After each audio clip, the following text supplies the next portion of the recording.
આ શું બનાવ્યું છે બેટા? India Gate. તારું નામ શું? વાકર રેહાન. કયા ધોરણમાં ભણે? 8. મારું નામ જોશી પ્રિયાંશ છે. આ ક્યારે બનાવ્યું? આ ક્રિએટિવિટીના લેક્ચરમાં બનાવ્યું છે. તારું નામ શું બેટા? પરમાર મન. તમને આ બનાવવામાં મજા આવી હતી? હા, બહુ મજા આવી. Welcome back.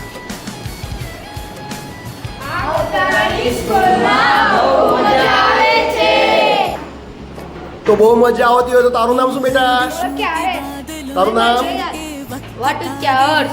ફલાણી માયર. બાર ધ્રુવ. મકોણા મહાજી. સારોલા જયદીપ. વાહ, સરસ મજાનો વિદ્યાર્થીઓ દ્વારા ઇન્ડિયા ગેટ બનાવવામાં આવ્યો છે. અદ્ભુત અંદર ગાડી પણ ગોઠવેલી છે. બહુ સરસ વિદ્યાર્થીઓએ ધોરણ 8ના વિદ્યાર્થીઓએ કામ કરેલું છે. અદ્ભુત.